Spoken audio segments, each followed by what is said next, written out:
Iran Israel বিমান যুদ্ধে যুক্তরাষ্ট্র জড়াবে কিনা সেই সিদ্ধান্ত আগামী 2 সপ্তাহের মধ্যে নেবেন দেশটির প্রেসিডেন্ট ডোনাল্ড ট্রাম্প।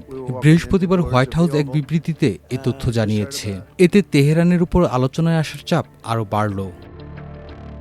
হোয়াইট হাউসের প্রেস সেক্রেটারি ক্যারোলাইন লেভিট সাংবাদিকদের বলেন, ইরানের সঙ্গে শিগগিরই আলোচনার একটি গুরুত্বপূর্ণ সম্ভাবনা রয়েছে। এটি নাও হতে পারে। এই পরিস্থিতি বিবেচনা করে আগামী 2 সপ্তাহের মধ্যে সিদ্ধান্ত নিব আমরা যুক্তরাষ্ট্র এই সংঘাতে অংশ নেবে কিনা। ডেমোক্রেট সিনেটর ক্রিস মার্ফি এক্সে এক পোস্টে বলেন, আমি মনে করি ইরানের সঙ্গে যুদ্ধ করা খুবই বাজে সিদ্ধান্ত হবে, কিন্তু কেউই 2 সপ্তাহ বিষয়টা বিশ্বাস করে না।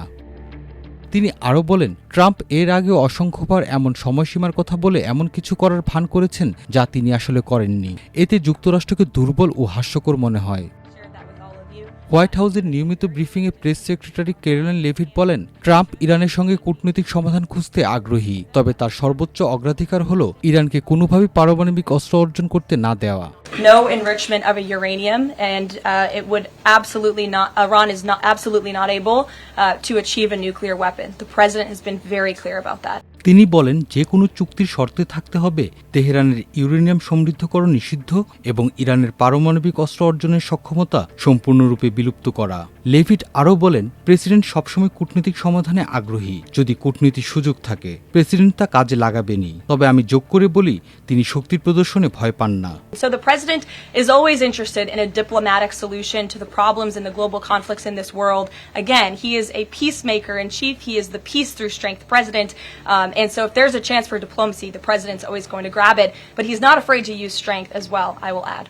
ইরানে হামলা চালাতে ট্রাম্প কংগ্রেসের অনুমোদন চাইবেন কিনা সে বিষয়ে মন্তব্য করতে অস্বীকৃতি জানিয়েছেন হোয়াইট হাউসের প্রেস সেক্রেটারি ক্যারোলাইন লেভিট। তবে সিবিএস সহ বিভিন্ন সংবাদ মাধ্যমে প্রকাশিত প্রতিবেদনে দাবি করা হয়েছে, ট্রাম্প ইতিমধ্যে কংগ্রেসকে এড়িয়ে ইরানের হামলার একটি পরিকল্পনায় অনুমোদন দিয়েছেন। এই নিয়ে ডেমোক্রেটদের মধ্যে তৈরি হয়েছে উদ্বেগ, কারণ যুদ্ধ ঘোষণার একমাত্র সাংবিধানিক ক্ষমতা কংগ্রেসেরই রয়েছে।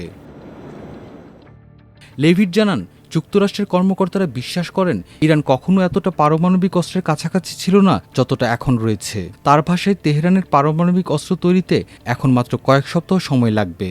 Iran has all that it needs to achieve a nuclear weapon.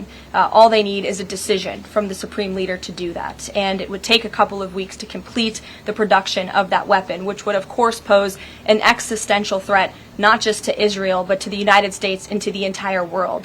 তবে লেভিটের এই মন্তব্য ট্রাম্প প্রশাসনের গোয়েন্দা প্রধান তুলসী গ্যাবার্ডের মার্চ মাসে কংগ্রেসে দেওয়া বক্তব্যের সাংঘর্ষিক। সে সময় তিনি বলেছিলেন, গোয়েন্দা সংস্থাগুলোর মূল্যায়ন অনুযায়ী তেহরান বর্তমানে পারমাণবিক অস্ত্র তৈরির কোনো কার্যক্রমে লিপ্ত নয়। এই সপ্তাহে প্রেসিডেন্ট ট্রাম্প তুলসী গ্যাবার্ডের মার্চ মাসের বক্তব্যকে উড়িয়ে দিয়ে সাংবাদিকদের বলেন, ও কি বলেছে তাতে আমার কিছু আসে যায় না। আমি মনে করি ইরান খুব কাছাকাছি পৌঁছে গেছে। বুধবার ট্রাম্পের ঘনিষ্ঠ সহযোগী স্টিভ ব্যানন ইসরায়েলের পাশে থেকে ইরানের পারমাণবিক কর্মসূচি ধ্বংসে যুক্তরাষ্ট্রের অংশগ্রহণের বিষয়ে সতর্কতা অবলম্বনের আহ্বান জানান।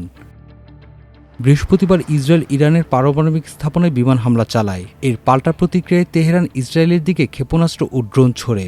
এর আগের রাতে একটি ইসরায়েলি হাসপাতালে হামলা চালায় ইরান। সপ্তাহব্যাপী এই বিমান যুদ্ধ আরও তীব্র হয়ে উঠেছে এবং দুই পক্ষের কেউই পিছু হটার কোনো ইঙ্গিত দিচ্ছে না। লেভিট জানান, বৃহস্পতিবার ইসরায়েলি অভিযানের বিষয়ে ট্রাম্পকে ব্রিফ করা হয়েছে। তিনি ইসরায়েলের প্রধানমন্ত্রীর সঙ্গে নিয়মিত যোগাযোগে রয়েছেন। তার ভাষায়, ইরান এখন দুর্বল অবস্থানে রয়েছে। তারা যদি পারমাণবিক কর্মসূচি বন্ধ করতে রাজি না হয় তবে তাদের গুরুতর পরিণতির মুখোমুখি হতে হবে। ইরান তার 1979 সালের ইসলামী বিপ্লবের পর সবচেয়ে বড় নিরাপত্তা সংকটের মুখোমুখি হয়েছে বলে ধারণা করা হচ্ছে। রয়টার্সকে 3 জন কূটনীতিক জানিয়েছেন, ইসরায়েল গত সপ্তাহে হামলা শুরু করার পর থেকে ট্রাম্পের বিশেষ দূত স্টিভ উইটকফ ও ইরানের পররাষ্ট্রমন্ত্রী আব্বাস আরাকচি একাধিকবার ফোনে কথা বলেছেন, যা ইঙ্গিত দেয় উত্তেজনা সত্ত্বেও যুক্তরাষ্ট্র ও ইরানের মধ্যে পর্দার আড়ালে কিছু যোগাযোগ চলছে। মাল্টিমিডিয়া ডেস্ক, আমার দেশ।